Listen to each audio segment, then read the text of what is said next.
चेहरा ज़रूर होगा कार्यकारी अध्यक्ष के तौर पर। वो तमाम जो फैसले चाहे केंद्र की तरफ से हो, चुनावों में किस तरह की रणनीति है उसको आगे बढ़ाएगा। लेकिन प्रशांत किशोर को लेकर किस तरह की, जनसुराज को लेकर किस तरह की स्ट्रेटेजी पर बीजेपी अब काम करेगी?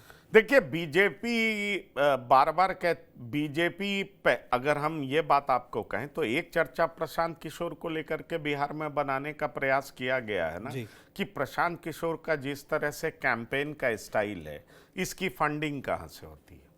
तो ये प्रयास तो लगातार जारी है और ये प्रयास जारी है तो दरअसल से प्रशांत किशोर का जो फंडिंग है उस पे बीजेपी की नज़र है।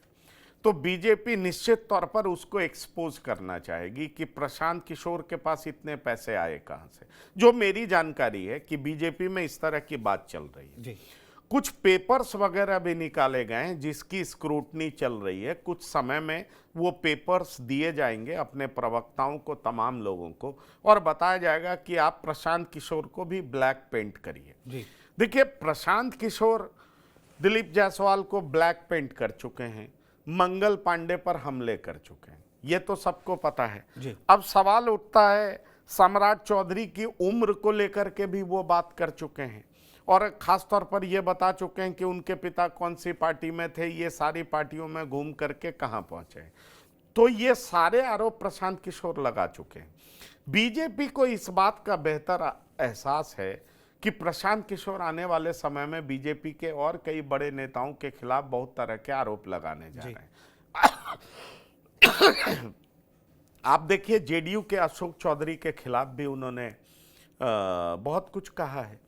अब ऐसे में सवाल उठता है कि कैसे प्रशांत किशोर को घेरा जाए, इसकी तैयारी बीजेपी के भीतर चल रही है। बीजेपी के प्रवक्ताओं को यह पाठ पढ़ाया गया है कि आप प्रशांत किशोर को 420 कहिए। मैं फिर से रिपीट कर रहा हूं, डायरेक्ट अटैक पीके पर मत करिए, लेकिन आप उन्हें 420 करार दीजिए।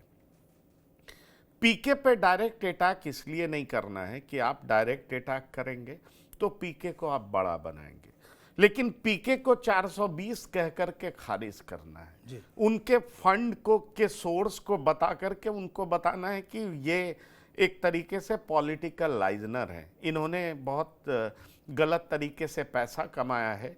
ये स्ट्रैटेजिस्ट हो सकते हैं, ये पॉलिटिशियन नहीं हो सकते। जाति को लेकर के कभी अटैक नहीं करना, जैसे प्रशांत किशोर पांडे नहीं कहना है, जैसे आरजेडी कहती है, क्योंकि आरजेडी की पॉलिटिक्स जाति बेस्ड है।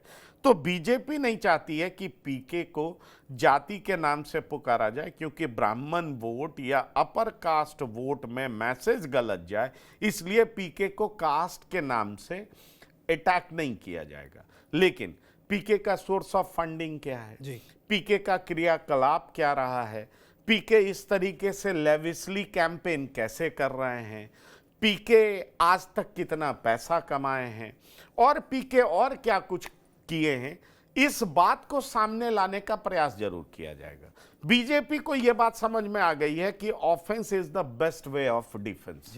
तो ऑफेंसिव होना अब जरूरी है, पीके को जवाब देना जरूरी है। इसलिए बीजेपी में मंथन का दौर जारी है। 420 कैसे साबित किया जाए, इनका जो फंडिंग का सोर्स है उसको बताया जाए, और पीके को ब्लैक पेंट कैसे किया जाए, और यही बेहतरीन तरीका है काउंटर अटैक का, और बीजेपी इसी रास्ते पर आगे बढ़ने जा रही है।